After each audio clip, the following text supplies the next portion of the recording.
Shane Fuller. Yeah. Formerly Pastor Shane Fuller. Still Pastor Shane Fuller? Nah, formerly. No? Okay. All right.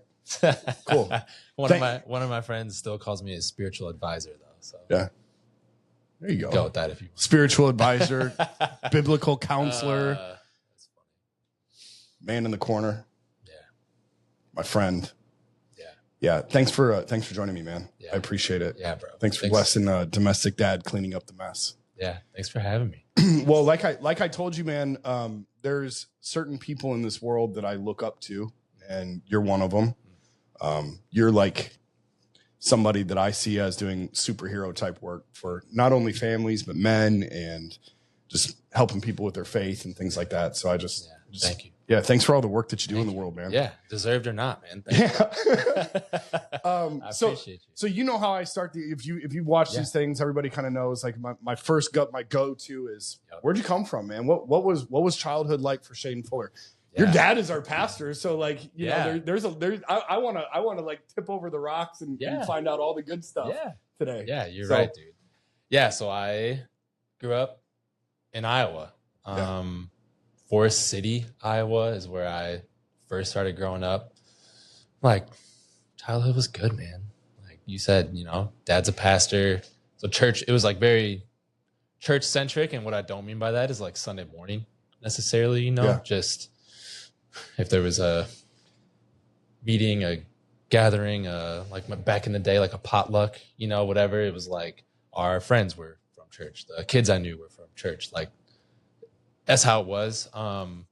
We lived there till I was 6. So some of those like earliest childhood things were there. So very just faith-based home, kind of like church-oriented life. And then I'm the boy in the family. I have a sister who's older and a sister who's younger. Yeah. So we can talk more about, you know, just childhood, birth order and all that stuff. But like, dude, I'm the very typical like middle child, like the one boy in between the girls, like just all of that stuff. Yeah. So I think that part of childhood feels very sort of expected for me, you know, like pastor's family, small town Iowa, like it was good. Like played sports, swam, didn't worry about much, like had a dog. Yeah, all the good stuff, right? Yeah, perfect. Yeah, and it was interesting because when we moved to Cedar Falls, I was in first grade. So that also wasn't like, I'm sure at the time it felt like a big deal to me, like it would for any 6-year-old, but it's not like I was uprooting some like super established life for me. Yeah. It was like, you know, are there sports there? They got footballs and stuff? Yeah. Well, can I keep playing sports and will there be friends there? And like, there was, dude. So in fact, probably even a better change for me, if I'm being really honest. Like not that I knew at the time that like small town would have just been a different life, but to move to Cedar Falls, which I mean, some people are probably listening to this laughing that I'm not calling Cedar Falls a small town. You know, I've lived in Phoenix too. It's like Cedar Falls is a small town in ways, but it's not Iowa small. So no, well, and it's not Forest City, right? Yeah, it's not Forest City small. No, that's teeny tiny. At the time, I think there was 2 stoplights in Forest City, so yeah, that was different. But for me, so probably just better overall, better, more kids, more friends. Like I still remember moving here, first grade, we were like lined up to go out to recess, and one of the kids, his name was Zach. He like looks at me and he's like, "What's your name again?" And my teacher, who was standing there, goes, "Zach, he has to remember 20 names. Like, you forgot his?" Yeah, but just put the pressure on that kid. Moving to Cedar Falls was good, and for me, it was like mom was home, dad was pastoring. When we first moved to Cedar Falls, the church was really small, First Baptist Church. So the only other quote unquote like kids there were like junior high and high school teenagers. Yeah. You know, so that was a little different. We had been in a church where it was like just running around with kids everywhere. And then all of a sudden we're there and literally there was Sundays where like my sisters and I were the only kids in like whatever we called it at the time, you know, nursery, whatever. Sunday school. Yeah. Yeah. So that was different. And then, man, we laugh as a family all the time because my memory is bad, like not good. I don't remember tons of details about stuff, but it's something I remember a lot, just how fast like the church went from where it was when we moved here to just all of a sudden it being like, okay, there's tons of kids here. And again, for me, it was like all I was worried about, you know, are there friends here? Can we play? There was a gym in that church building. So like starting in second grade when we started playing like AAU basketball, like we practiced there. So again, just kind of a very, not just Sunday, but like very like church centric. Yeah. There for meetings, there for practices, there for events, there for stuff. So between sports, school, and church stuff, like, dude, that was life for me. Yeah. That's good. What did you want to be when you grew up? Whatever sports season it was, you know, when it was football baller. season, I wanted to be an NFL player. When it was winter, I wanted to be an NBA player. When it was spring and summer, I wanted to play in the major leagues, like just sports. I think what's funny too, man, is like, I feel like I've always been sort of in like an encourager. Like I like speaking encouragement. So even as a kid, like I would almost like go back and forth between, do I want to play in the NFL or do I want to coach? But it was in the NFL one way or the other. Oh yeah. Like, do I want to play professional sports or coach them? Like, and that kind of always was in the background for me. Like, do I want to, like, should I be a coach? Yeah. Should I be a coach? Funny now, cause I got 4 kids and I coach like all their sports, at least the ones that I know how to coach, you know? So I don't coach swimming and I don't coach gymnastics, but everything else I get to coach. So funny how that stuff just stays with you. Yeah. But yeah, that was what I wanted to do, man. Yeah, that's good. That's good. What was your first job? Maybe detasseling. You know what that is? Dude, I'm from Iowa. Do I know what detasseling is? I was on Don Briggs' detasseling team. Okay. He was a University of Northern Iowa, UNI wrestling coach. Okay. And he had a crew. Oh, that's hilarious. And I will never forget my detasseling experience because I think when you go into that, it's like, let me get this money. You know what I mean? Like as a kid, you're like, I'm going to buy a car or I'm going to buy I'm going to get something with this money. The win at the end of the detasseling was like the money planned. So do you remember? Do you remember what you bought? No. But I'll explain why. I sucked at detasseling. I have terrible ADD. It wasn't that I was bad or I couldn't handle like being out there. I can remember that was grueling. Like sucking the water out of your gloves and getting hit in the eye with like corn stalks and stuff like that. But I did not do a very good job. And I was reprimanded on it like a couple of times. Yeah. And I think I got to detassel for like a week. And Briggs was like, hey, Barnett, come over here. Listen, this isn't for you. You got fired. So yes, I got fired. like on the job, bro. Like, especially from a job that's like literally they're like, we'll take anybody. Yes. We're just like, when you wake up at 4 a.m. and walk through the humid, cold, everything else, like, that sucks. So I went hard for like a week sucks. and you know, I always got up. I was actually, you know, I was always the first one on the bus and like I could do it, but I just, I don't know. I feel they were like, you don't get it. Like there's one thing that you got to do that you're not doing. Yeah. It's like pulling the tassel off the top of the cord. Focus on I was trying to like get them all. And there was too many that like, you know, cause they send the pickers after you and to make sure that you're getting it. And they always came through yours. Yeah. Dude, so you said ADD, right? Like the way I try to think about that often is it's more like, what's your like attention system, so to speak. So I like to say the phrase like it's an interest-based attention system. Yeah. So if you're interested, like you're 11 out of 10, like locked. Yes. And if you're not interested, it's very hard. It's hard. So it's very hard. I could easily see whatever 14-year-old ADD you just being like this. I'm not interested in this. Yeah. And you had to figure out, like, I think the thing that clicked with me with my neuro spicy as one of my good coaches told me is what they call it. You're neurospicy. And I was like, yes, I am. Yes. I just had to like really convince myself that I was in on something, and I had to figure out what was like why I wanted to do something. You know what I mean? It wasn't like, hey, I'm going to do this and I'm going to participate in it like every other kid. Yeah. It was like I had to figure out how to sell myself on the idea of doing it. Yeah. And then shoot for the stars. Sure. Which is interesting. Okay. There had to be things you naturally just were interested in, though. Sure. Things that you didn't have to do that process where you like convinced yourself why you should be interested. Yeah.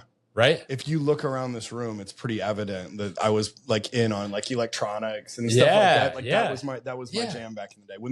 When we got a computer in our house, dude. Yeah. I was, there probably broke a few laws with the computer. You know what I mean? Because I figured out how to do it. How old were you?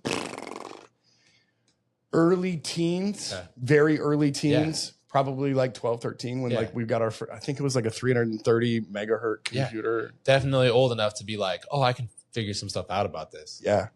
Whereas for me, it was like, I was playing, you remember, you probably don't, you were ahead of me, the backyard sports computer games. Do you remember those? Yes. It's like backyard baseball, backyard football with the characters. Yeah. Pablo Sanchez. Yes. Pete Wheeler. Yes. That was like all I was doing on a computer at the time. And then LimeWire. Yeah, that's where like you can get into all kinds of crazy stuff with that kind of thing. Dude, do you remember how it always used to be this like looming threat that you could get in trouble if you downloaded too much music? Remember that? Yes. So, do you know anyone who actually did? Because I do. Not like personally, bro. There was a kid in my grade, and he had a sister below us and an older brother, and they like everybody knew like. They had the most music. Like, at least everyone who was friends with them. If you want some music, they'll burn you the CD because they have it. And it actually happened to them. Like, got caught, like, multi-$1,000 fine to their family. Holy smokes. Yeah, bro. Because we always, it always said you could get in trouble. And it was kind of like, like, is that real? Everybody's doing it. It happened to them. So.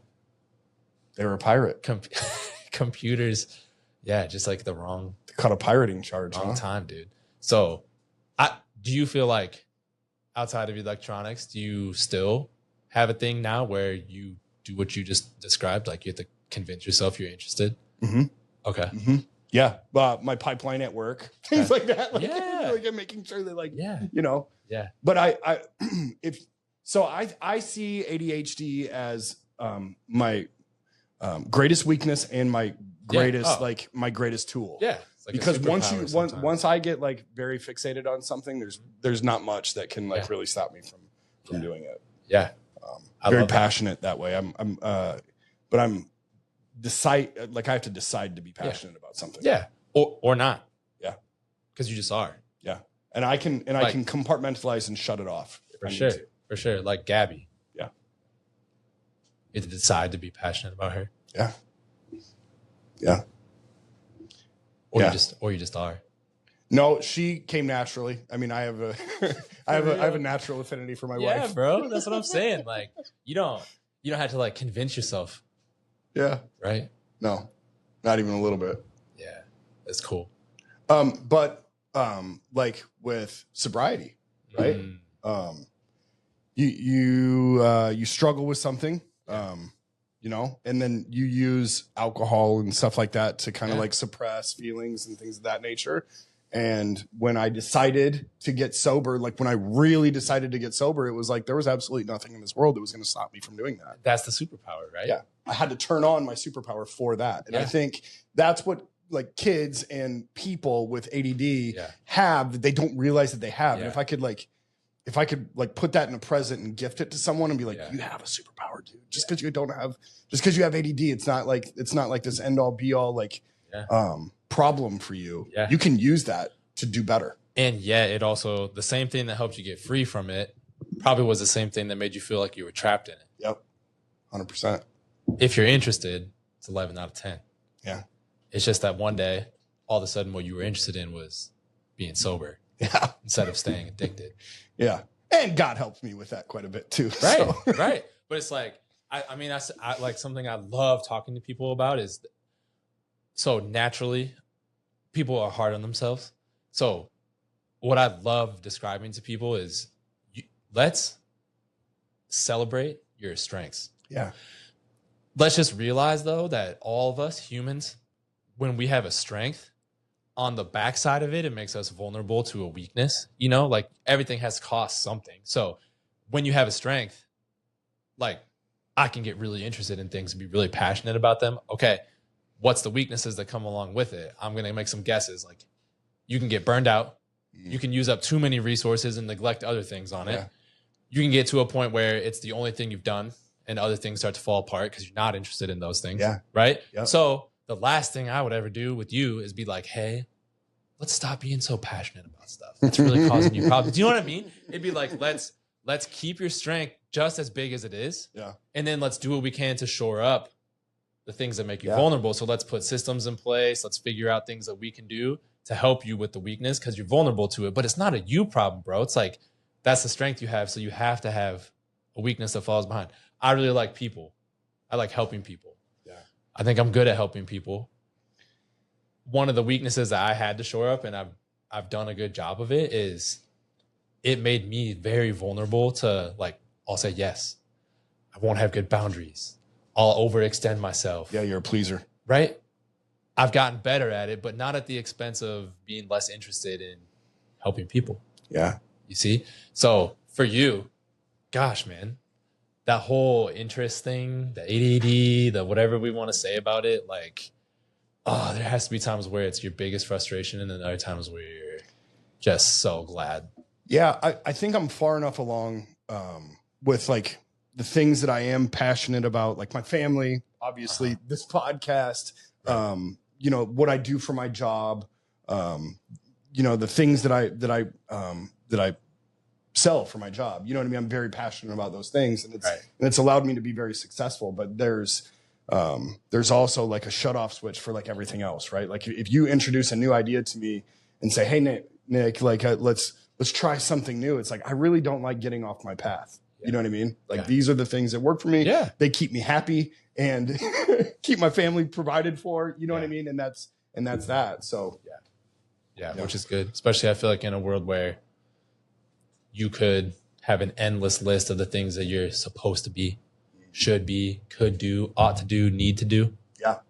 And more often than not, we try to do or be all those things, and then we can't keep it up. And then we say, well, the problem's just me. Mm-hmm. I suck. I'm not good enough. I'm a failure. I can't this. I can't that. I won't this. Yeah. And you can fall down into that pit very easily. And I mean, because we're so impulsive as people about things that we have an affinity for, when something comes up that you don't like, you're not as good at, you know, I was actually talking to your dad the other day, Pastor Fuller, about it. And I was like, he told me, he goes, hey man, there's nothing worse than an unsuccessful 3, referring to like your Enneagram number. You know what I mean? And I was like, dude, that hit me so hard, because when I'm unsuccessful at something that I'm like trying to be successful at, like it's really hard for me. Yeah. Because like because if I impulsively choose something and then I fail at it, I am really frustrated. Yeah. Ooh, okay. Let's go here. Yeah, go ahead. Try, if you can, to tell me what you feel before you feel frustration in that moment. I feel like it's messy. And I feel like we're totally counseling me right now, aren't you? No, no, not at all. I feel like things get very messy, and then they stack up. Like I've got this to do and I've got this to do. And in order to be successful, I have to do all of these things, right? I have to clean up all of these little messes everywhere. Yep. But then at some point you get frustrated and check out. So overwhelmed. Yep. Incompetent. Yep. Okay. What my guess would have been, before you felt frustrated, you felt discouraged. Yeah. Would you agree? Yes. Absolutely. Okay. That is what so many people are missing. So we're here to talk about like how people change. Yeah. Right. Okay. Think about your experience, and I'm gonna like over exaggerate a little bit, but you feel frustrated. Other people would say they feel mad or angry in that moment. Okay, then in their anger or in your frustration, we do or behave in ways we wish we wouldn't. Yeah. Then we like fall into this spiral of, well, first I was frustrated. Then I did this thing that I wish I wouldn't have done. Yeah. Now I'm really even more mad at myself. And we just keep going down that. Okay. Then eventually you're going to think to yourself, or someone's going to say to you, or you're going to hear on a podcast or whatever, that you have an anger problem. I've heard that before. Okay. So before you were frustrated, remember, what were you? Discouraged. You don't have an anger problem, bro. You're hurt. Yeah. And you need to heal. But instead of trying to heal what really hurt you, which was feeling discouraged, we're trying to stop being so angry. And I think that's the problem that most men have.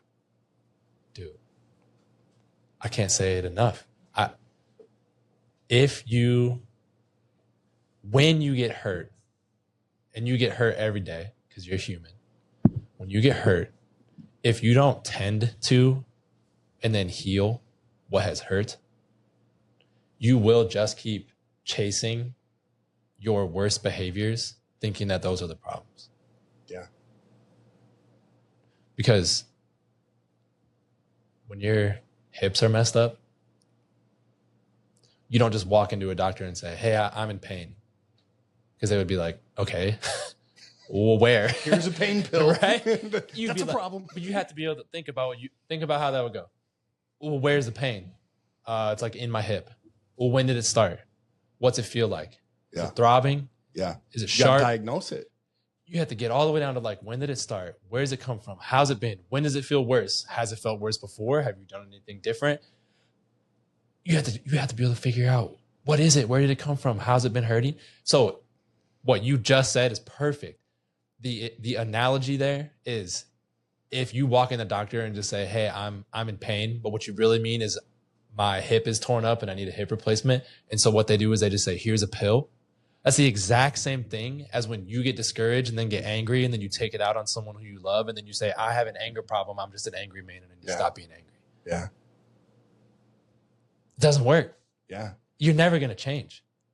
And it's just going to be the next thing that makes you discouraged. I have an anger problem and I'm trying to stop being angry and I can't. It's like, yeah, bro, because that's not the problem. Yeah, Sure, we gotta diagnose it. We gotta know where it comes from. We gotta find its origin point so we can properly treat it. And how many people do you know who, not in a judgmental way at all, but how many men do you know who would absolutely refuse at the moment to acknowledge that there was something that hurt them before they got angry? Most. Yeah. If not all. Right? Because and also like in conversation, when you start talking to people about that, their posture truly has to be self-help in order for them to like slow down and try to do that. Yes. You're not going to catch somebody on a whim and be like, hey, I can fix your problems today. And they're going to be like, I don't have time for you. I have this stack of these other things that I'm discouraged about. Right? So, dude, and it's like, until you can face some of what's really happening inside of you, like, change doesn't happen. Yeah. You know what I mean? It's just like that pain pill. Like, your hip's not going to stop hurting. Yep. Because it needs to be replaced. Yeah. It's a much larger problem than sedating the pain. For real.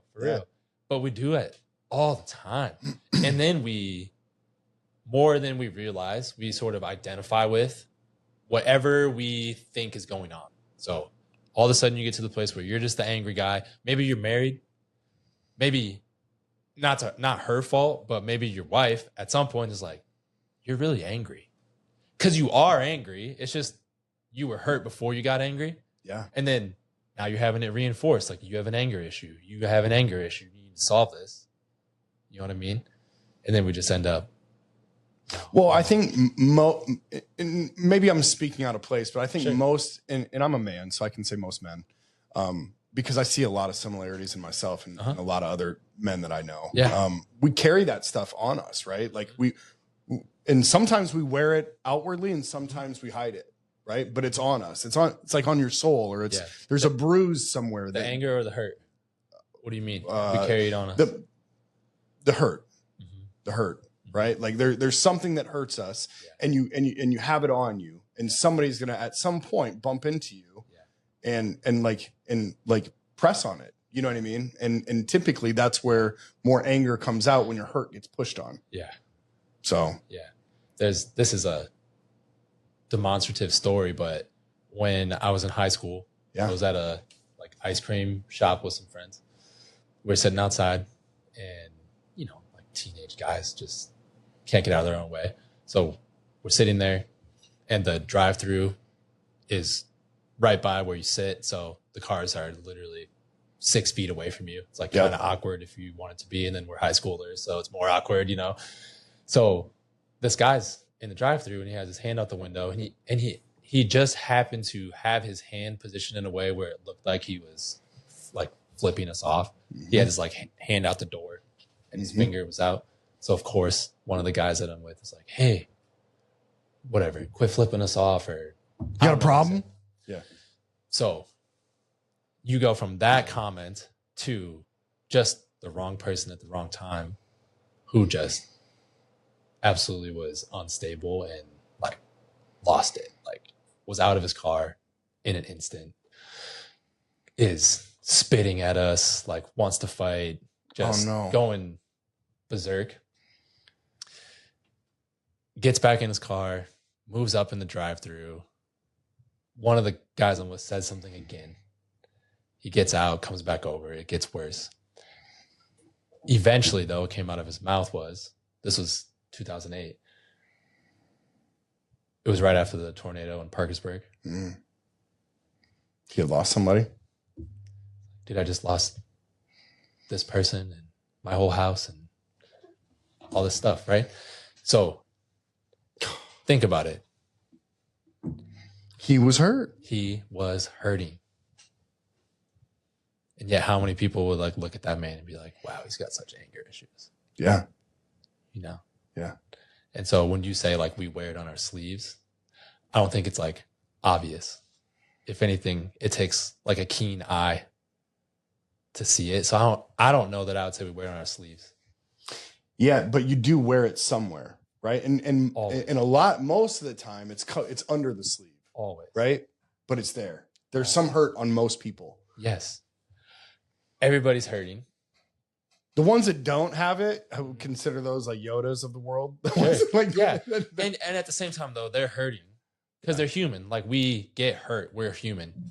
It's just that some people are A, paying more attention to it, B, tending to the things that hurt, and then C, they've figured out practices or things that they can do in their lives so that the hurt isn't the thing that's calling the shots. Yeah. Does that make sense? Yep.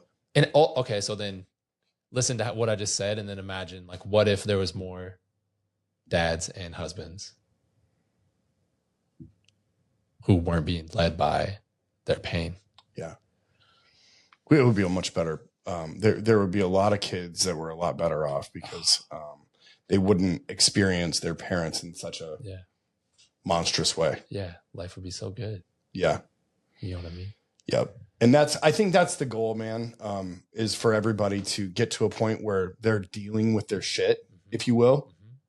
And it's a hard thing to tell somebody that they have to do. Yeah. It's a hard thing to look in the mirror and know that you have to do. Yeah. But you have to be self-aware. Yeah.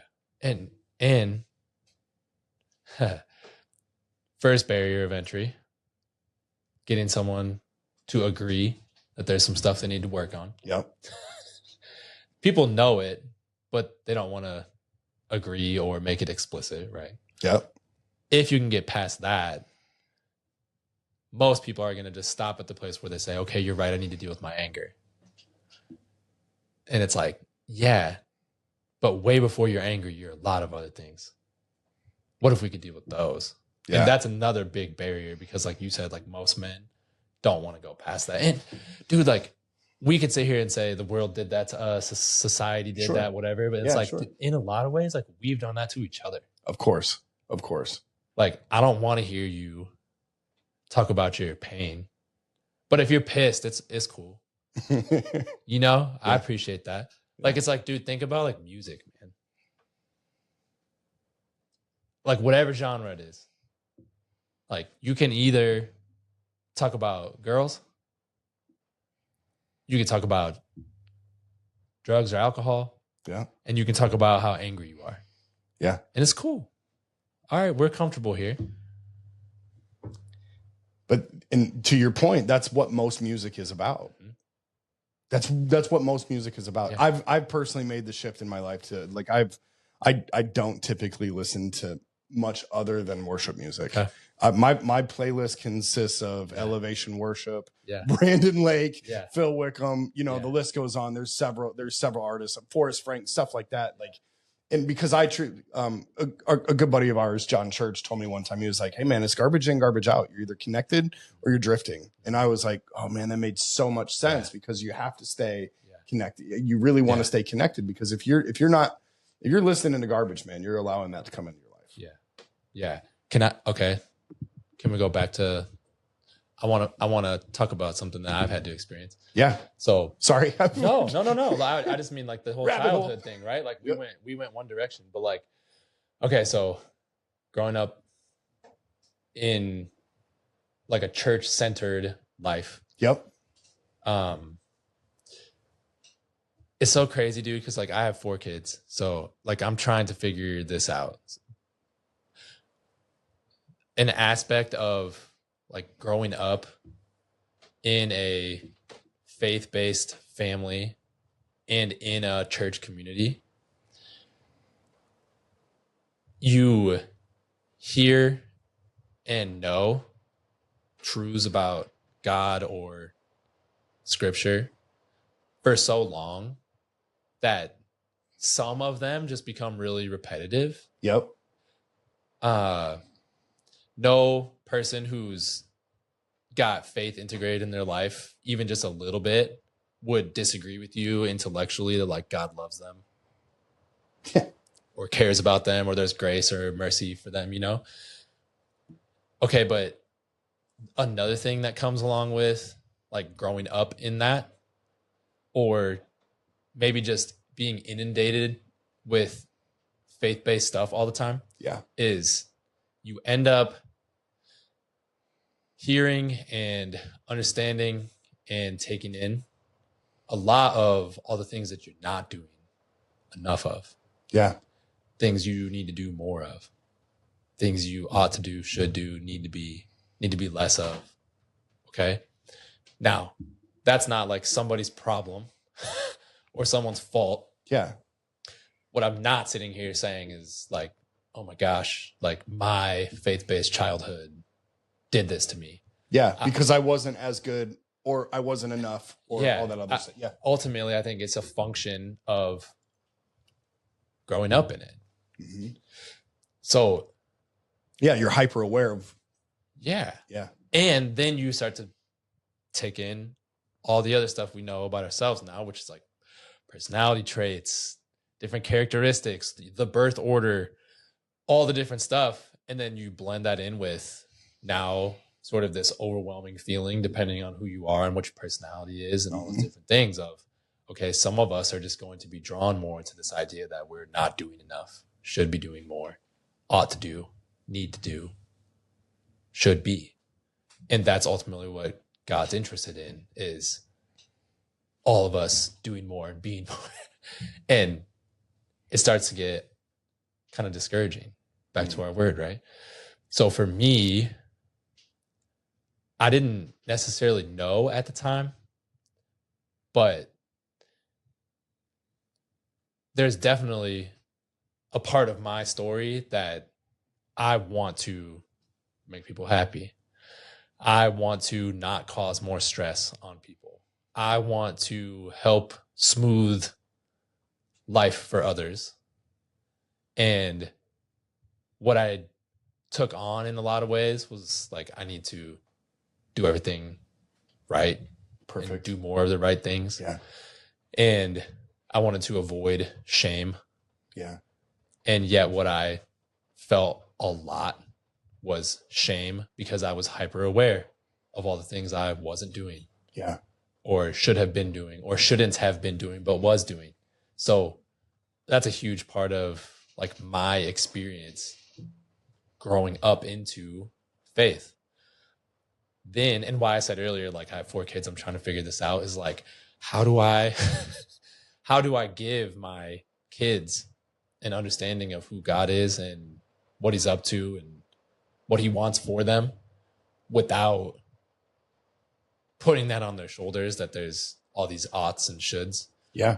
So I don't know what the answer is, but as I then went into college, faith had to sort of form on its own for me. And it did. Like, I had a great college experience. Like, my college relationships were phenomenal, dude. Like, I had friends at like Christian schools who, when they would come hang out, Where'd you go to college? you and I, Yeah. they would just be like, man, what? Like, you have more friends here who are interested in God than I do. And I'm at a Christian school. You know what I mean? It was awesome. And I had a great time. Okay. Something that came along with it though is I have this unique experience where, like, you're a part of church that I'm a part of. Yeah. PLC. Yeah. Love my church. There's not a emphasis, and there never has been, on like, let's make everybody get on the same page about doctrines. Let's overemphasize definitions and theological themes. Yeah. So I can still remember I was a sophomore in college, and some of my friends started doing the thing where they got interested in theology, which is just the study of God. So it's putting a little bit more of an intellectual spin on faith. Okay. Mm-hmm. So as they got more into it, more of our time that we would spend together was them sitting around, like, talking or arguing or debating. And I still remember, like, the way that it always came out was somebody was pissed at somebody else because of the thing they disagreed about theology. Yeah.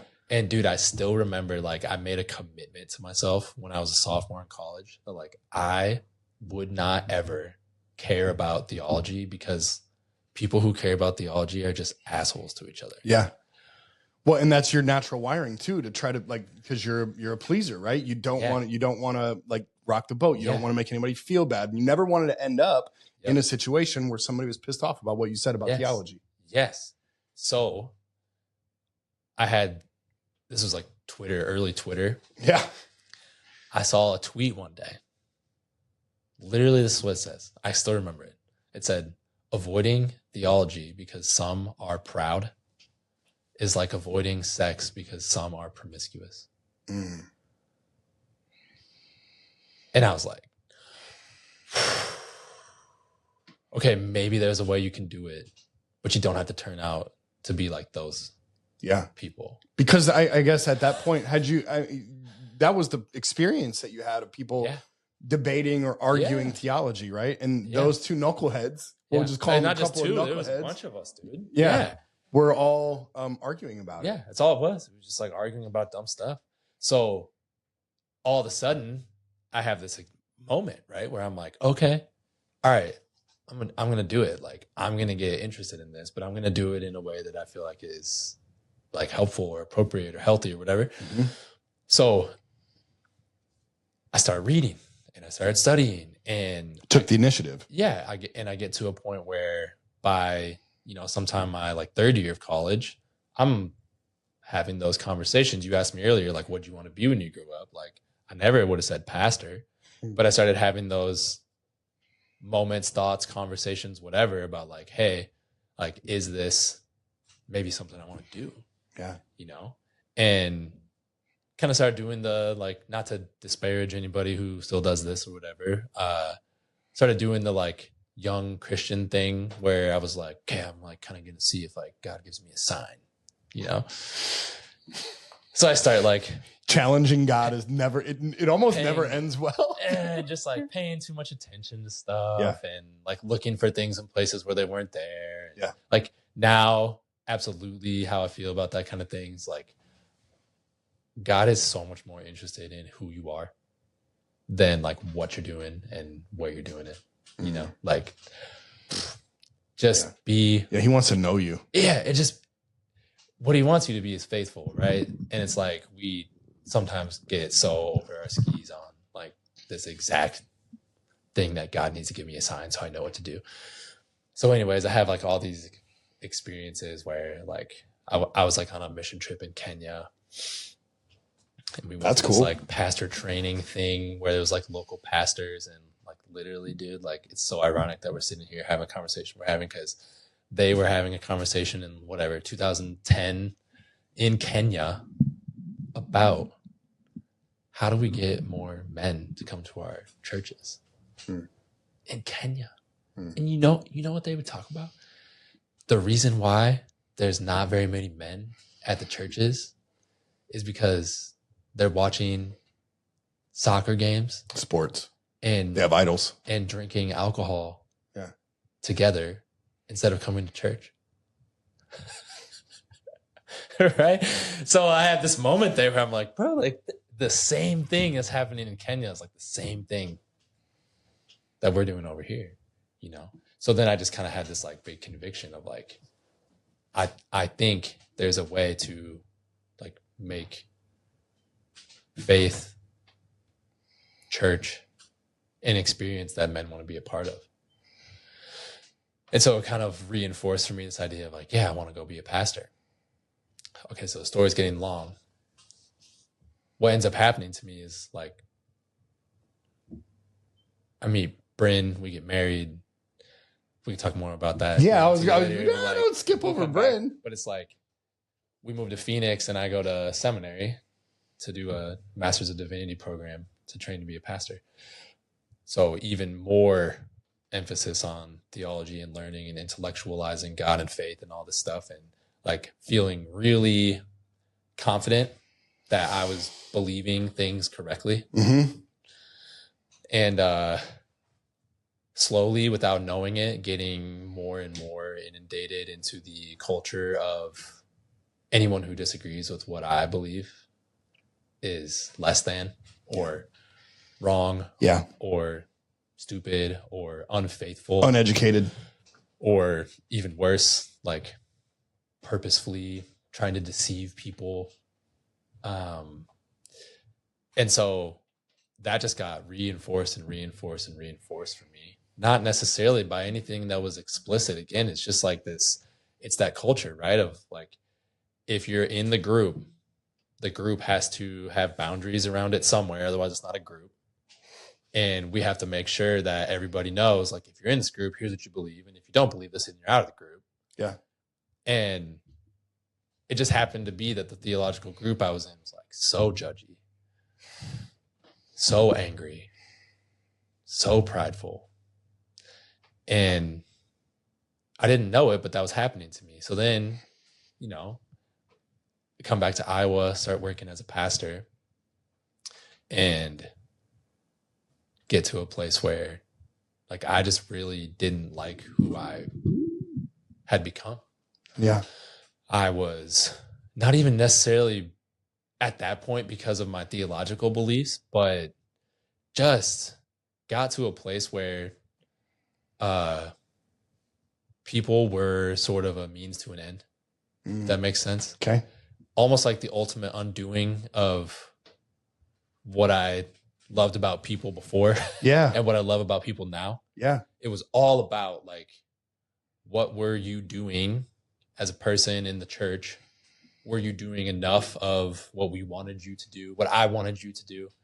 And if you weren't, then somehow, some way, I came up with a critique for you, right? Because you weren't buying what I was selling. Yeah. And I literally got to a place where I didn't want to run into people that I knew because I felt like I had to act like I cared. And I still remember telling somebody, as I got closer and closer to not being a pastor anymore, I remember telling somebody like, maybe all along I actually haven't really liked people that much. I just thought I had to. So I was like putting up front, you know? Gosh. Yeah. And so after I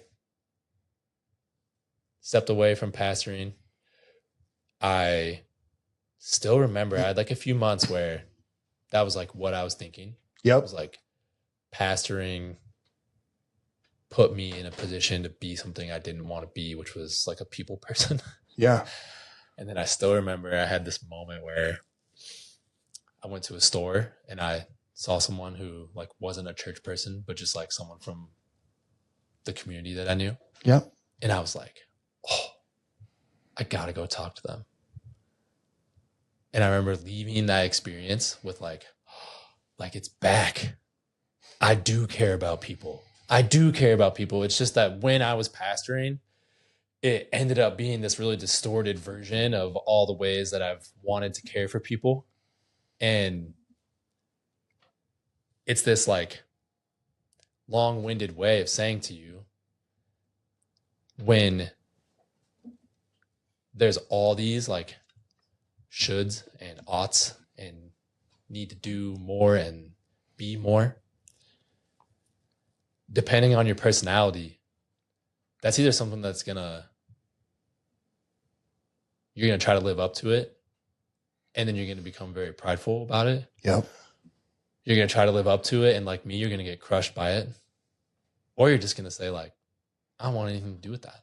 Yeah. And you're just gonna walk away from it because it's unrealistic. Yep. You know? So I was the one who got crushed by it. And so what a kick in the, as your dad would say it, the soul sack, if you will. Yeah. Yeah. Yeah.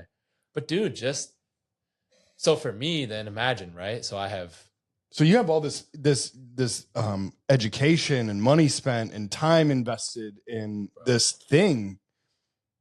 And then all of a sudden you just have this epiphany that it's not for you. Sure. And Who am I? Yeah. And it wasn't even like a moment like that. You know, it was like this like slow drain is what it was. Oh, it was just this like slow, just like, yeah, slowly having moments where I would have to look back on something I did or said, or the way I felt about somebody in an interaction, where later I would have to look back and be like, who am I? Mm-hmm. Like, I didn't want to talk to that person because they're not doing the thing that I wanted them to do at our church. You know, like I didn't like them, like genuinely didn't, you know? And I felt a lot of shame about that. And what I'm not saying is that's what every pastor becomes Yeah. or everybody who works at a church, or that it was anything in particular about that church, or it's none of that, man. It's like, that's just my experience. Yeah. You know? And I think for so many of us, it's like, it's so hard to get to a place where we'll admit more of what's really going on. Yeah, but the conversation changes when somebody like yourself has lived experience and being able to admit that in their own life, and you've actually lifted that weight. You've actually experienced and done that work. Yeah. Yeah. Yeah. Yeah, because I think, you know, having been through that. That had to be so hard. Yeah. I mean, that realization, I mean, I don't know how long it took you in your life to like get to a point where that was it. And you're like, dude, this is not for me. Yeah. But that had to be very difficult, Shane. And especially for it to be, it felt very like personal or like internal. Like, I don't know that at the time I was thinking like the role of pastoring is not for me. At the time, it was just like what I described to you earlier about all my other experiences. It was like, I can't do it. I can't live up to it. I'm not enough for this. I'm not good enough, you know? And so it was this very shame-filled, like, look what I let this job turn me into. Yeah. That's what it was, you know? Yeah. And now I feel like I can look back on it with a lot more understanding and compassion towards that like version of me who was going through it. Right. But you're right, dude. I mean, I did a 4-year master's program in 3 years because I didn't want to have to put my wife through more grad school than we needed to be in. And I had all this time, energy, and effort put into, like, we lived in Phoenix and it was like cool at times, but mostly it wasn't a cool experience for us. And so all those things, right? Of like, what? I'm going to stop doing this, but like, why did we go do that? You know, that sunk cost fallacy. Yeah. of I put too much into this. Like, and dude, it's just been such a good change for me. Yeah, that's good. Yeah. That's good. Yeah. And it's funny, like the way I can relate with people now, and even like relate with myself, because you've been through one of those things that very sobering moment where it's like I had to do something very hard in order to get to the next place. And I think so. Something I love talking to people about is like when you go through things that are difficult, it costs you something. Yeah. When I was 16, I had cancer. So when you go through things that are difficult, it costs you, but what you get from it is you earn perspective. Okay. You earn it. When you earn perspective, it's real.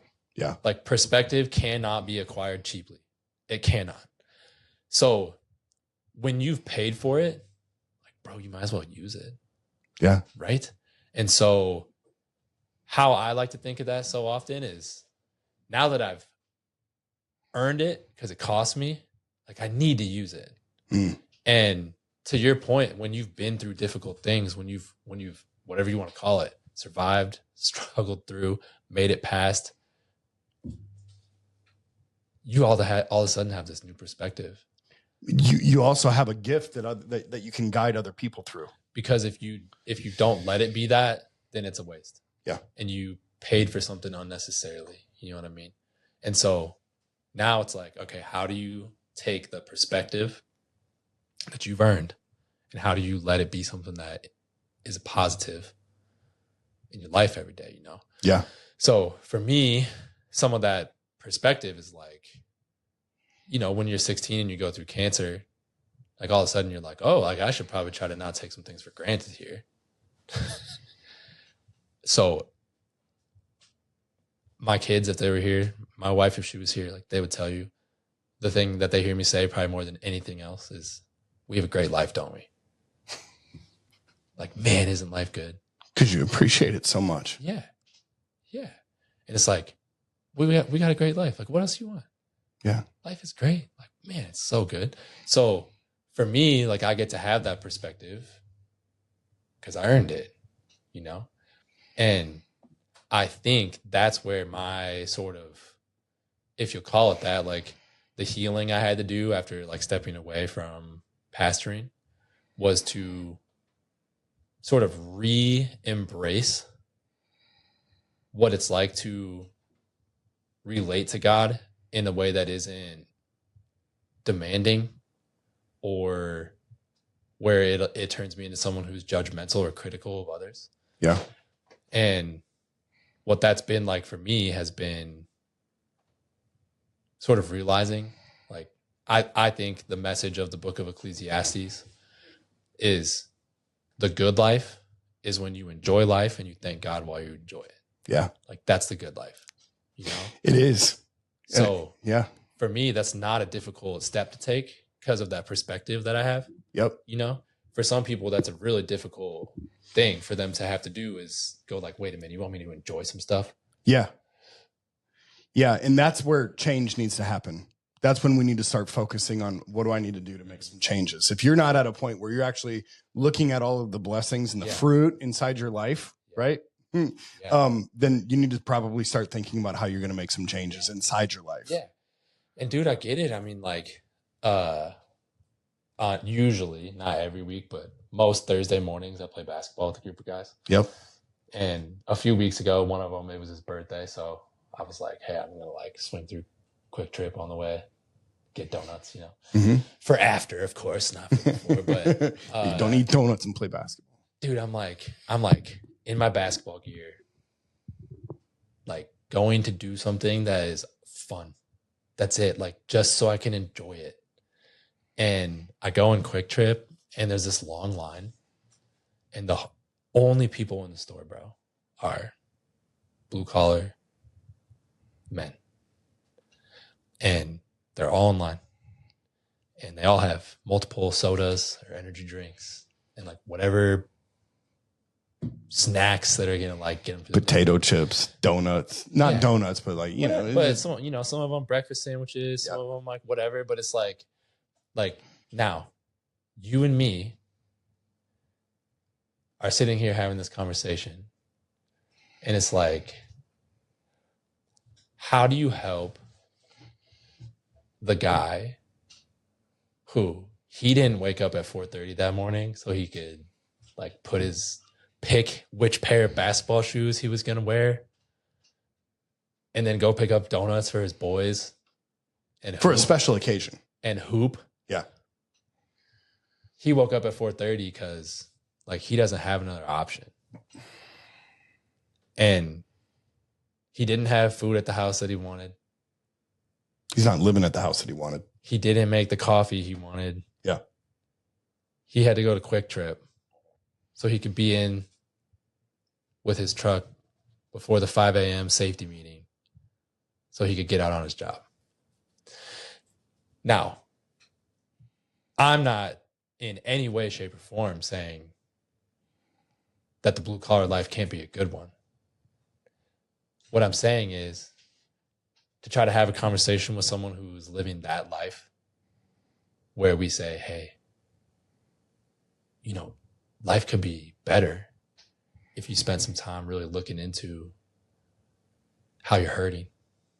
Mm-hmm. You can make some changes. Mm-hmm. Right? For a lot of guys, it's just going to be like, I don't have You can't time just bump into them and start saying that though. Right. Yeah. It's like, I don't have time for that anyways. Yeah. Like, when you want me to do that? You know what I mean? Mm-hmm. And so here's where this starts to connect. It's like in your places of pain where you realize maybe things could be different. Yeah. Yep. So all that time I spent saying to you, like, you don't have an anger problem. You have a hurting problem. Yep. It's the anger in that man's life or the addiction or the depression or the lack of love and affection from his wife or kids. It is in those places where pain is felt. And so, ironically, it is the anger that might give someone a chance to say, hey, I need to make a change. And that's where I want to be helpful. Yeah. Because, like I said, yes, it's maybe your anger or your addiction that has woken you up to the fact that you'd like to change. But now I'm here to tell you your anger and your addiction isn't primarily the problem. Those are secondary issues. Yeah. Because you're hurt way before you're any of those other things. Yeah. Yeah. The reason that you have addictions is because you're masking the hurt. Exactly. Yep.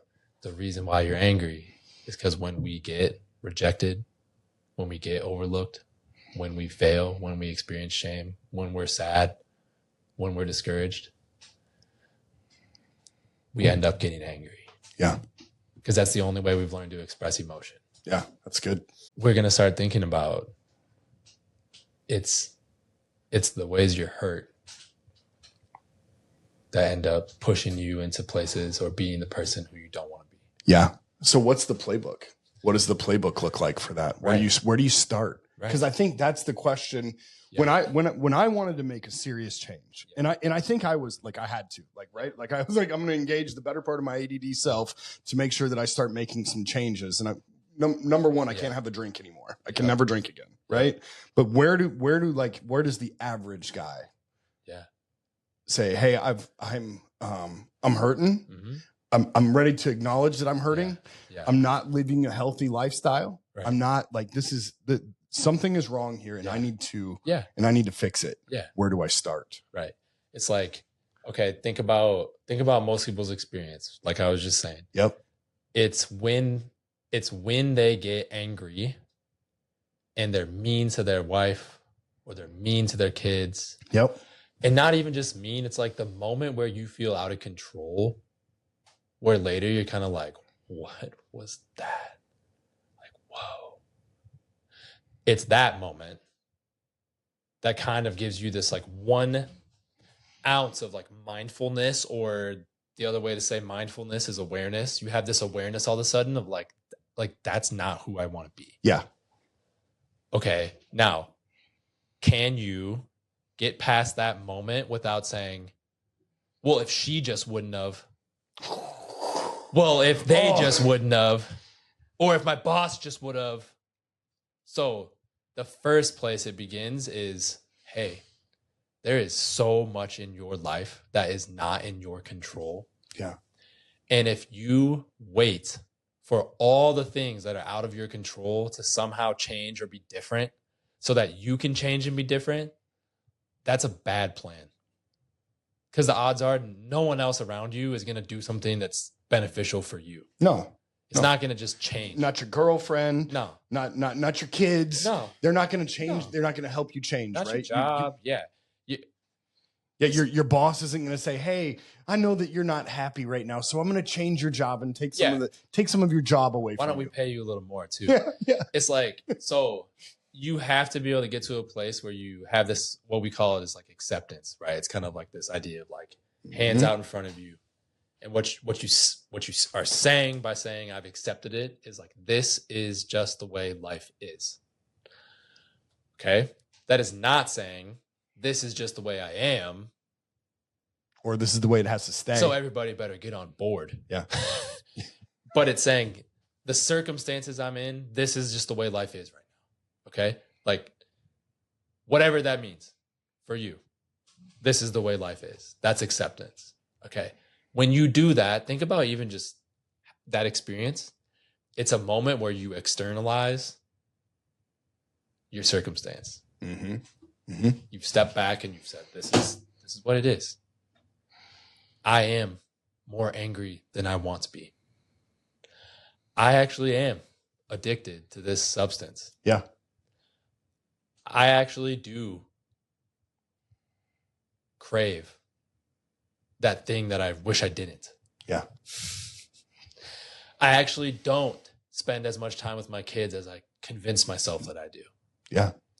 Okay, so I am neglecting my children to sit on Facebook or Instagram and watch reels for hours and hours and hours. Maybe I actually wouldn't be out of money if I wasn't spending it on this, and that. Yeah. Cigarettes, beer, gambling. Sure. So if you can get to a place of acceptance, then what you have to be able to do is say, okay, what am I in control of? Since there's so much that I'm not in control of, what am I in control of? Right? The thing we're most in control of is our process. What I mean by that is like our practices, the way we do things, how we do things. If you can get to a place where you're like, all right, I can be in control of that, then what we got to do is be really kind to ourselves. Yep. Really kind to ourselves. So think about it this way, bro. It's like, if you got to a place where you're willing to admit, like, I don't interact with my kids the way that I wish I did. Okay. All right. Let's be kind about it. Like, what are the ways in which you wish you were interacting with your kids, but you're not right now? Well, I wish I was more present. I feel like I'm distracted a lot. I'm on my phone too much. Yeah. I don't really like get purposeful with it, you know, depending on what ages they are. Like, I don't engage with them at that particular like developmental stage very well. Okay. Okay. So here's what most people are going to tell you. Here's what like TikTok is going to tell you, right? There's going to be someone on there who's like, be more present. You know what they're going to say? Put your phone away. Okay. Let's be even more basic than that, because I don't like that one. It's someone telling you should stop doing something. That's really hard to do. Yeah. Okay, so let's focus on behaviors that you can start doing. There you go. Okay, so I'm not going to ask you to stop looking at your phone. What I'm going to ask you to do is try to spend more time making eye contact with the people who you feel like you've neglected. Because you do not get up from a dinner saying you wish you had felt more present with the people at that dinner when you made eye contact the whole time. No, you It don't. doesn't happen. No, you don't. That's good. It doesn't That's happen. good. So it's like, bro, you don't have to stop looking at your phone. You need to start making more eye contact with the people you care about. Mm. Now, what's that going to mean? That's doable too. For It's every so one doable. of us. And it's basic. Yes. It's basic. I feel like I can go do that tonight. Yeah. Okay. My wife is going to get freaked out because I'm going to be just like, what's up? she's going to be, she's going to either like that or she's going to be nervous Get away about that. from me, Right. dude. Yeah, bro. And it's like, we have to be able to be kind to ourselves in the way we try to make changes, because the world is hard on us. Yeah. The world is hard on us, man. And beyond that, dude, like something I feel so strongly about is like men are starved for positive attention. I kind of want to I'm going to say it again. Yeah. Like if you're a man and you're listening to this, without a shadow of a doubt, I know you are starved for positive attention.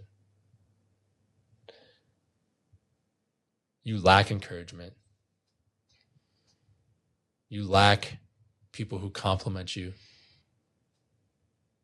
You lack people who are just interested in you because of who you are. You just do. And when we're starved for positive encouragement, we hurt.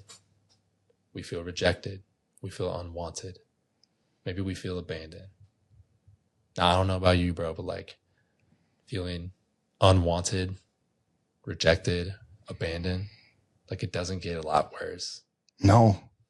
So I've been down that road before, dude, Yeah. and it doesn't end well. And when that kind of pain exists in your life daily without being tended to, you're going to have to find some sort of way to distract yourself from it. You know? It's like, dude, people get, we could talk about OnlyFans on here, right? Yeah, sure.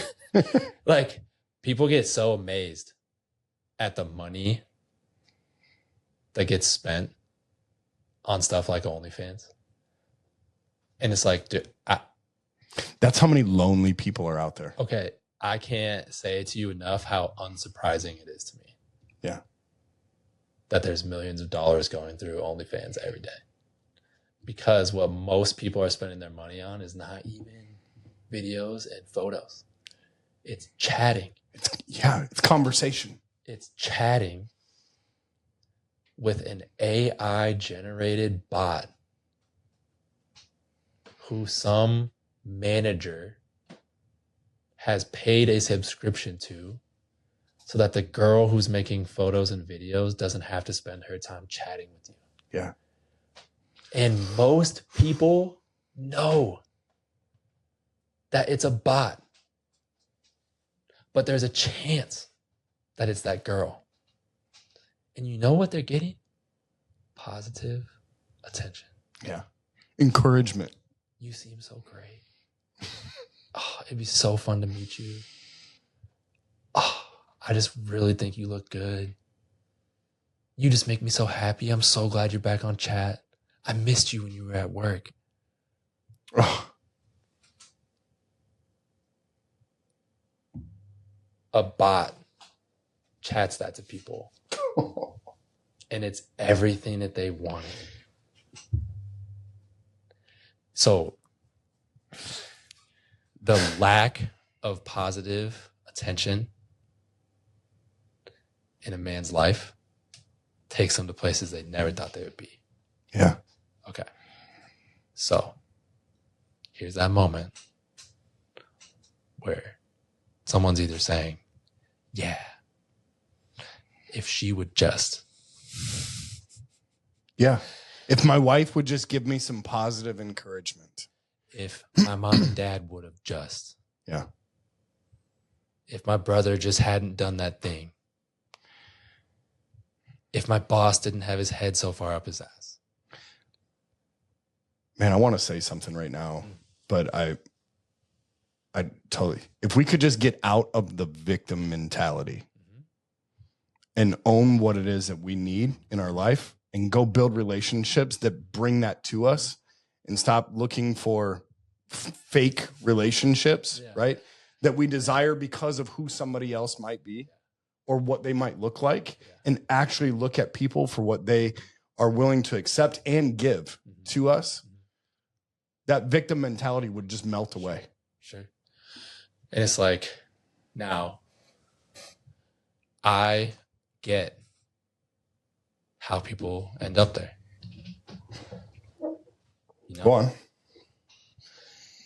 People end up there because it feels like that's the message they get everywhere they go.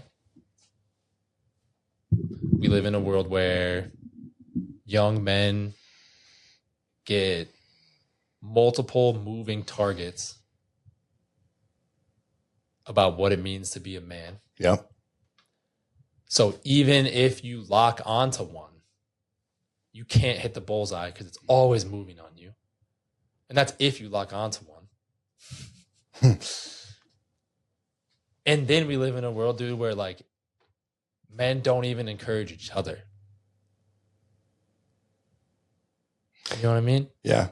A lot of us don't have friends that encourage each other. Yeah. When's the last time, if you're a guy and you're listening to this, when's the last time that you gave a compliment to one of your bros? There you go. Right? See, because it's funny, right? Because like, positive attention. How good did it feel when we walked into your studio and I was like, bro. Oh, it meant everything to me, man. Sick. Like I said in the beginning, like you're one of the guys I look at as superheroes in this Sure. world. And for you to give me a compliment that said, this studio is awesome, that meant a lot to me. You go to the gym a lot. Yep. How easy would it be for you? Not as much as I should be going to the gym. Let's just say that. Some of you know. How easy would it be for you, like one time every time you're at the gym, to make a point to say to somebody something about their physique in a good way? Yeah. Like, I typically do. Okay. I typically do. So you get to be that person. Yeah. How easy would it be when you're on a walk in your neighborhood to say to the random dude whose house you walk by, like, hey man, your yard looks good today.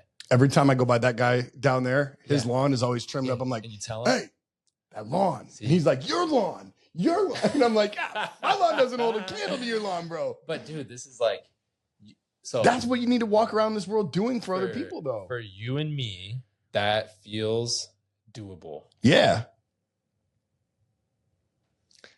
There's a lot of people who wouldn't do that, but here's where I help you get out of victim mentality, okay? There's this cool new research on social anxiety. So social anxiety is when we fear the judgments and perceptions of others. Yeah. The way we've always tried to treat social anxiety, and it is effective, I'm not saying it's not, but it's been through exposure therapy, right? So go to the grocery store and just go there and be there for a little longer. Show up at the house and just stay there a little longer.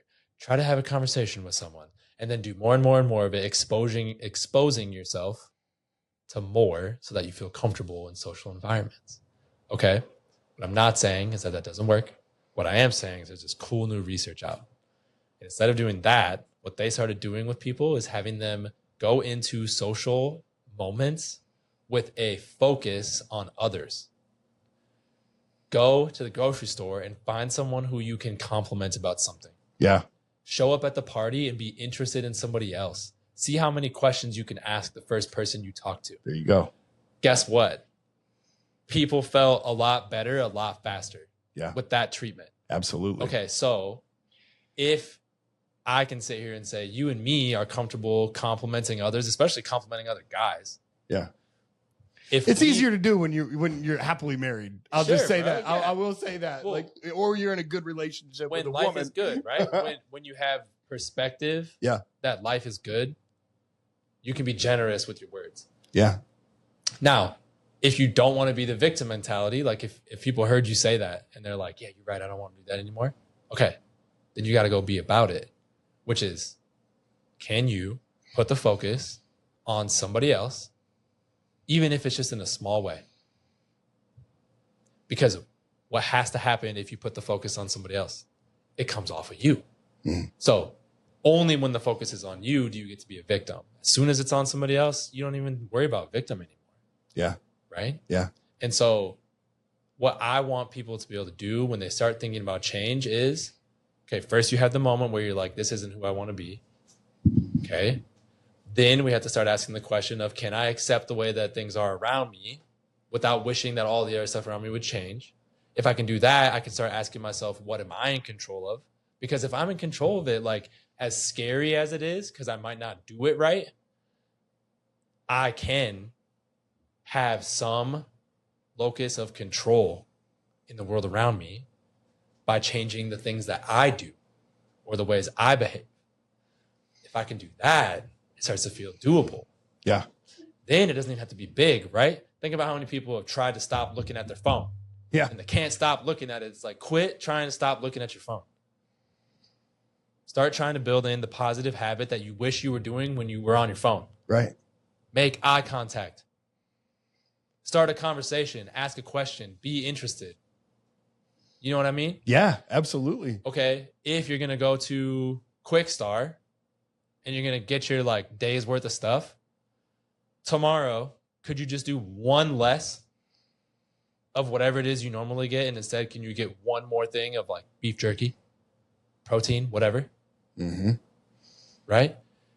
Just buying into, casting one vote that you're worth it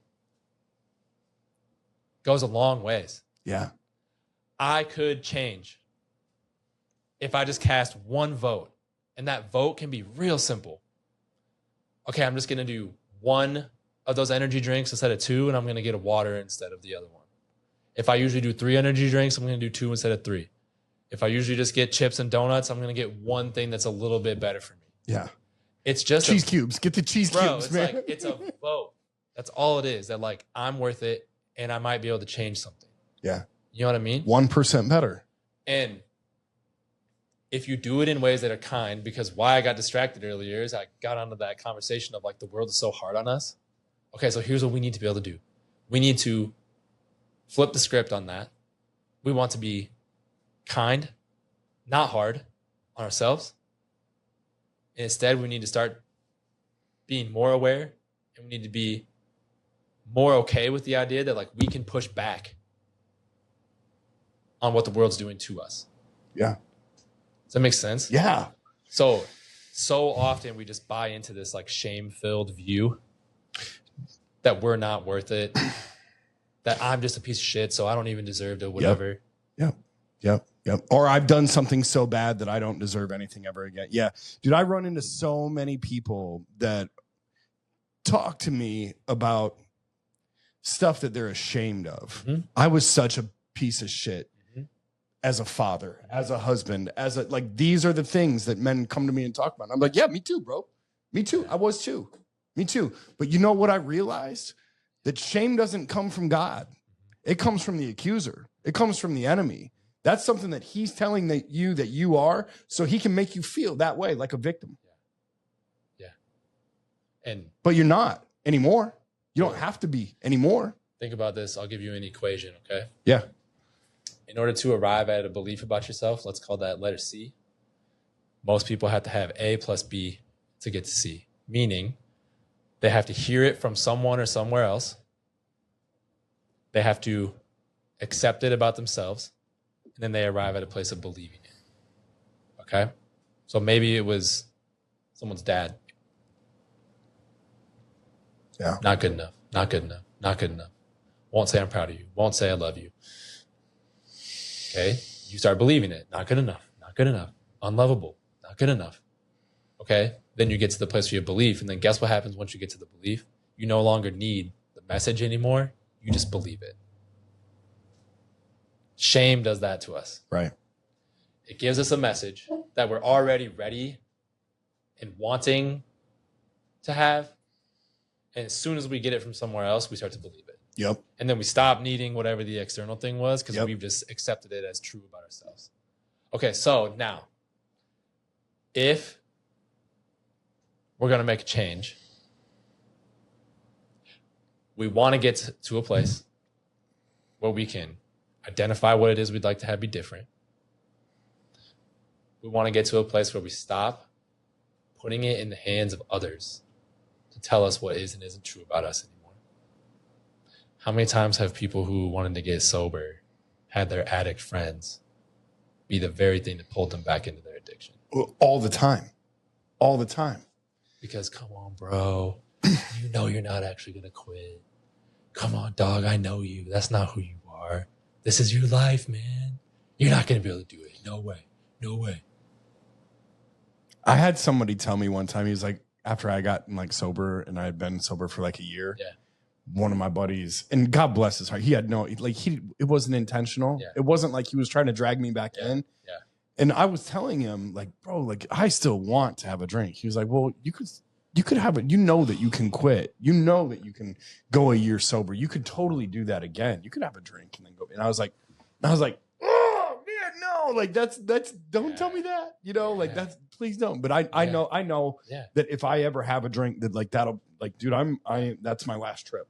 You know what I mean? Yeah. That's it's going to be over with. Yeah. You know, I can't do that ever for any reason ever. For sure. Because what you have to be able to do is get to a place where you don't let others or things that are external tell you what's true about you. Yeah. Think about how vulnerable no matter how much you love them or trust them. Yeah. Think about how vulnerable it is to wake up in the morning wondering what the world is going to tell you is true about you today because you don't know for sure. And then by the end of the day, having to go to bed going like, what did the world tell me was true about me today? Yeah. Okay, that's who I am. Yeah. That's why you don't talk to your ex-girlfriends, boys. It's rough, dude. So if we're going to change, we have to get to a place where we say to ourselves, I'm going to figure out what's true about me. Yeah. One way you can do that is try to align yourself with some of the things that seem valuable to you. Okay? So if you want to stop neglecting time with your kids or your wife, you have to get really clear with yourself that like one of the things you value is your role as husband, your role as dad. Because unless that's one of your values, you're not going to live it out. No. It'll be one of the things that you just push to the side and that you can't, that your ADD is going to get the best of you on. And then here's the other one. When we get discouraged, because we will, like, will you be a perfect dad? Will you be a perfect husband? No, the answer is already no. So if you know that, then why the hell do you get so discouraged and quit when you don't do it perfect? Yeah. It doesn't make any sense. But it's because when we get discouraged, we get angry. And then when we get angry, we get mean. And then we bully our kids and we bully our wives.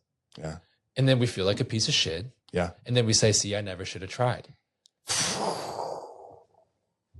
So, and that's it. So here's what we need. That's the cycle. That's the, yes. Here's what we need. Okay. I keep talking about those like underlying emotions, right? The discouraged, the abandoned, the rejected, the looked over, the forgotten. Okay. We have to get to a place where we realize that those pains are the things that are controlling so much of our behaviors and our lives. If we can do that, then we can take the next step, which is like, how would someone heal from this kind of pain? Mm-hmm. All right. Some people listening to this are going to feel like, oh, okay, I can do that. You know, I understand. Like if someone was in front of me or across from me or on a couch or at a table or at a bar or whatever with me and they told me that they were hurting, I think I would have something to offer them. And it's like, cool, offer that same thing to yourself then. Yeah. Right? Other people are going to hear that and they're going to go, I have no idea what it would look like to try to tend to myself when I'm discouraged.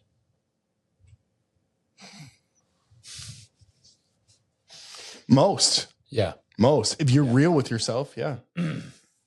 So I got a lot of friends that just shove advice, right? They're like, oh, I got this advice. You should do this. Yeah. Yeah. You got those friends? Yeah. Yeah. You should do this with your life. This is what you should do. Yeah. In this situation, here's what I did with that, right? Like the spotlight stealers of the world, the guys that like just, you know, will snatch that spotlight and say, here's what I did when I was in your situation. You should do that. Yeah.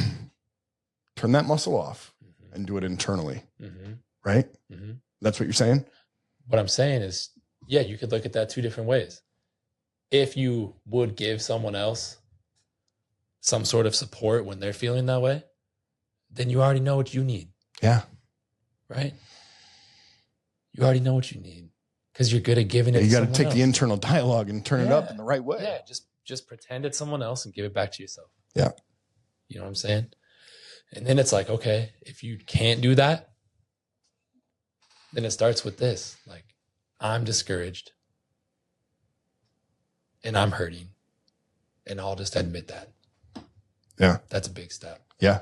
And that changes the conversation for everybody that you're in the presence of. Because think about what it does for you. All of a sudden, you're not angry anymore because you're aware that what you're actually feeling is discouraged. You stop bullying people in your house. And you admit, oh, I'm discouraged. I'm not very good at that. Okay, now you were like, stop being a victim. Okay, so we already said you knew you weren't going to be perfect at this dad thing. You're discouraged by how it's going. Okay, it's like, what's the behavior? What is it? What happened? They didn't do exactly what you wanted them to do right when you said do it, so you freaked out. Okay, the reason you freaked out is because you felt like they were disrespecting you because they didn't listen to you right away. But maybe they weren't disrespecting you. Maybe it was like little Nick with ADD and he's 11 out of 10 locked in on his video game or his toy or his other thing. And he didn't even hear you. And the next thing he knows is you're grabbing his arm and ripping him out of his chair. You felt disrespected by your child's lack of responsiveness to you. So you feel discouraged and now you're going to be pissed. Yeah. I get it. I get how you get there. Like the equation makes sense to me.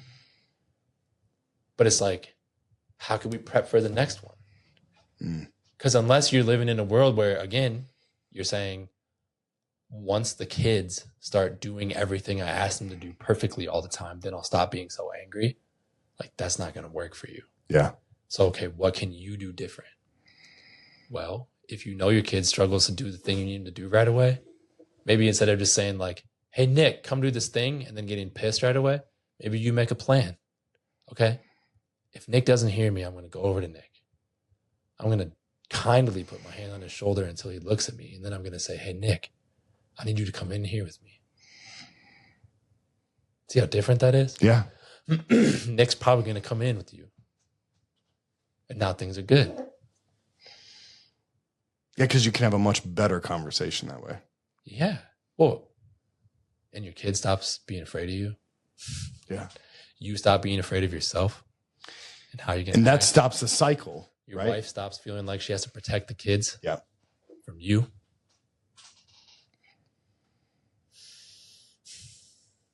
Yeah. That's good. That's good. Things can be different, man. Yeah. Yeah. That's good. Things can be different. It's like the little behaviors, the little things, the little progress. And you start stacking those types of conversations with your kids together. And then all of a sudden you get, you can actually look back and be like, man, I did a good job. And your wife will end up saying to you, hey, man, you're such a good dad. That changes everything. Yeah. Yeah. And it's sad, bro, because it's like there's a lot of men who are never going to hear that. And it's not because they're bad dads. Yeah. It's a whole nother issue. You know what I mean? Yeah. It's a whole nother issue. Yeah. But if we can do the internal things to achieve change. Because what if you get to a place with yourself where you say, this is the kind of dad I want to be. You start making those little changes. You start doing it a little different. You start being more the dad who you want to be. Yep. Okay. Now, whether your wife says it or sees it or not, you can go to bed that night going, I did that a lot different than I used to do it. Yeah. I'm more like the dad I said I wanted to be today than I was a month ago, 6 months ago. Okay. So now you know. Yeah. Hey, and watch the relationship with your children evolve because of it too. Exactly. Daddy, I love you. Daddy, you're the best dad. And it's like, for a lot of guys, like no one said they love them. So there's a lot of guys who don't say it to their kids. Yeah, I know. And it's like, cause you've been hurt. You can't say the thing to your kid that you wish someone would have said to you. Get into the whole hurt people thing. Yeah. Yeah. You got to somebody told me one time that it takes 3 generations to actually like make a significant change in the way that we raise our children. Sure. And I'm doing my best. Mm-hmm. And I think we're all just trying to do our best to make sure that either A, we continue that good parenting cycle on, or that we make the adjustment that we need to make to start a good parenting cycle in the future. Yeah. And I think it takes way less time than that. Yeah. Mm-hmm. Yeah. Like, how different could you be in 6 months? Yeah. Pretty different. Yeah, way different. I mean, look, you go to the gym every day, see what happens to your physique, to your body, to your work day, to your sleep, the way that you sleep, right? Yeah. Start just being intentional with the way that you speak to your children and are to your wife, and watch how your family will evolve over the next 6 months. Because it doesn't take 3 generations for you to get a nice physique. No, it doesn't. It takes a few months. Actually, it takes about 6. And so for us, it's like, but that's the weight, dude. That's the weight. That's going every day. That's consistency. Yeah. And that's where change happens, is through consistency. Yeah, because it's not perfection. Yeah. Think about how many people. You can't run the play today and then expect it to happen every day. You got to keep running the play. Think about how many people try to get into physical health and don't get very far because they spend more time trying to come up with whatever the perfect plan would be than they did just being consistent, right? Yeah, with like these macros and eat this many calories and this many carbs and this it's stuff. like you're worried about macros and like you haven't even done a push-up. Go for a walk. Years. So it's like we do that to ourselves in so many other ways. Like, well, I'm not the dad that Nick seems like he is on the podcast. It's like, okay, don't worry about Nick right now. Yeah, we got to worry about you, bro. Let's just do a little bit more of the stuff we wish we were doing. Yeah. And then see what comes after it. There it is. You know? So it's like you can experience that type of change. But it's facing fears. It's admitting stuff to ourselves. Yeah. It's being aware. Ultimately, the hardest part, if someone's going to do what we're talking about, the hardest part is going to be getting past whatever they've thought the behavior is that's so bad. The anger, the addiction, the not being present, the being mean to their spouse. It's going to be looking past that and looking deeper to the pain that exists within them that's hurting and that's causing them to do what they do. Yeah. You know? Yep. Yeah, 100%. I mean, I can speak to that because it's just like my biggest obstacle as far as being a good husband, being a good father, being a present father was always the addiction, dude. Yeah. It was always this thing that was making everything foggy. And as soon as I got rid of the thing that made everything foggy, it got clear. Yeah. And as soon as it got clear, it became very evident as to what needed to happen. You could just get to it faster that way. It's great. So if there's something that you've got bogging you down from an addiction standpoint, whether it's pornography or OnlyFans or beer or a glass of Jack and Coke every night or 7 glasses of Jack and Coke or weed or a painkiller or whatever it is, get rid of it. Get rid of it for as long as you possibly just get rid of it and watch your life change. Mm-hmm. Yeah. Watch how clear the obvious decisions become. Yeah. And let's heal the pain. Yeah. You know, people are hurting, man. Men are hurting. Yeah. Yeah, man. That's good. Yeah. Thank you for that. I got a few questions for you. Yeah, bro. You're a father. You've got 4. Mm-hmm. What's your happiest moment of fatherhood?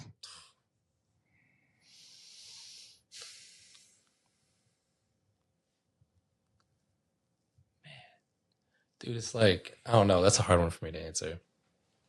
I don't know. Who's your favorite kid? You mean like, is there a moment or like which moments kind of like the reoccurring moment? Yeah. Is that what you mean? Yeah. Well, yeah. One? Yep. Bro. There's so many. I think it's when like they are at peace like unbothered by stress. Even if it's like really simple, you know? Yeah. Like you can hear them playing. They're playing with me. I can watch them do something where they're at peace. Like I say this thing to Bryn all the time. Like I want to try to preserve their like childhood experience for as long as I can, because the phrase I say often is like life is coming for them. Oh man, that hits. You know what I mean? It is. Like they're going to get to a point quickly where it isn't just whether they're attractive enough or not, whether they're good enough at sports or not, whether they're worth someone dating or not, whether they're in the group or out of the group. But then it comes like, are they smart enough to get into that school? Then they're going to have bills to pay. They have laundry to do. Yeah, life is coming. Stuff to take care of. They have a lawn to mow. They have, and like, I just want them to, it's coming and I'm going to try to get them ready for it. But I want them to just be able to enjoy it. Yeah. For a little while. Yeah. You know? Yeah. So when they're at peace. That's so good. That's so good. Yeah. Dude, today, my youngest is still at home. He's not in school yet. So today, Bryn and I are working out in the garage. It's like lunchtime. And he just wants to be with us, but he's hungry. So we get out like our little kid card table and this like little kid folding chair. And we make him lunch. And he sits at a table in the garage, watching a show on his iPad, eating lunch while me and Bryn are lifting. And like home gym. Two different times he looked over from a show and he said, "This is the life." He's 4. He's 4. Dude, 4 or 5 is my favorite. But I don't know if there's a better time than that. Dude, my 8-year-old came home from school last week. Bryn had made these like homemade scones or whatever. He walks in, he sees the scones, and he looks at me and he goes, "Dad, there's so many kids whose mom can't make stuff like mom does. Isn't she great?" Oh. Like that, dude. That's what I'm talking about. Did she swoon? I bet she was just like, oh.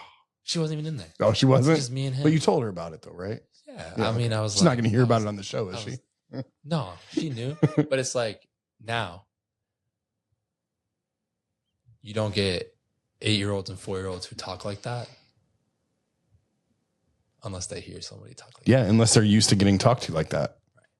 So it's just a testament to the fact that you guys are doing it right. Or at least doing that part right. Yep. Yep. You know? Yep. So yeah. Think back to the first days of fatherhood. Mm-hmm. What was that like for you?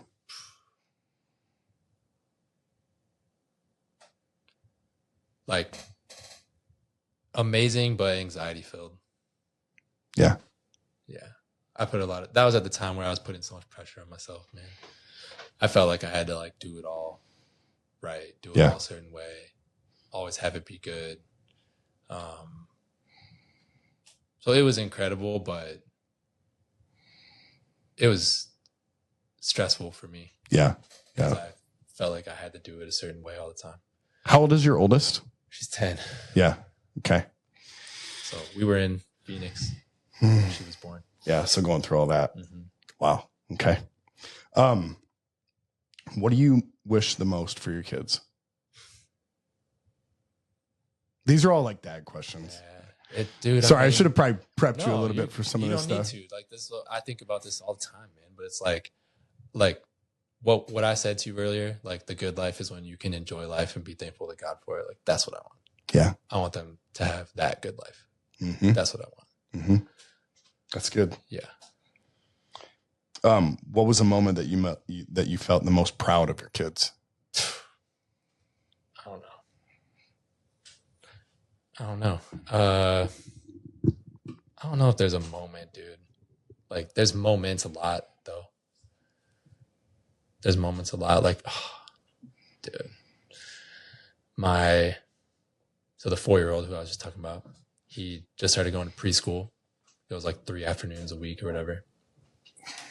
And there was a day, it must have been the weekend or something, but our 6-year-old Brock was like having a rough couple hours, just got upset and was really going for it, just unhinged.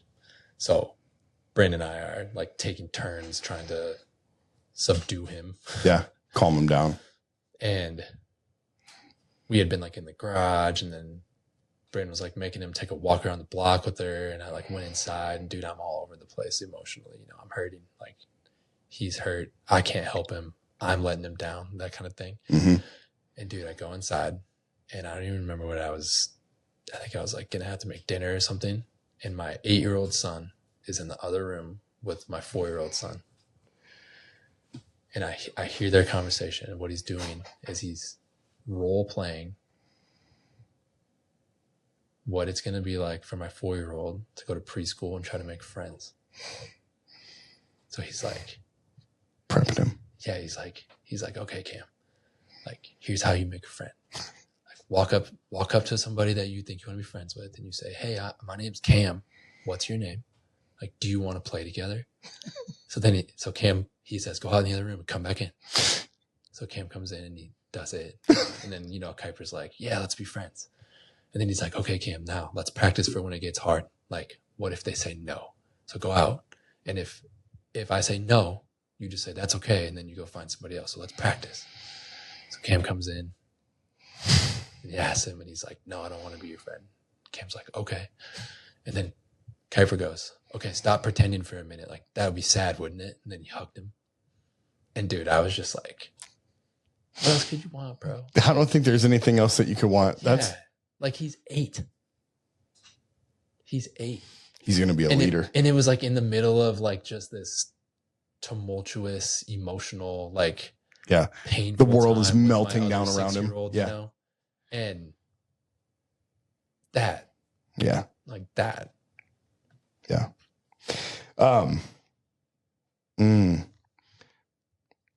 When you're gone, what's the one thing that you'll always want your kids to remember about you? 2 things. That I cherished Bryn, and that I always talked about how good life was. Yeah. Yeah. That you were grateful. Yeah. This is that's on my phone all day, every day. Oh, that's so good. Yeah.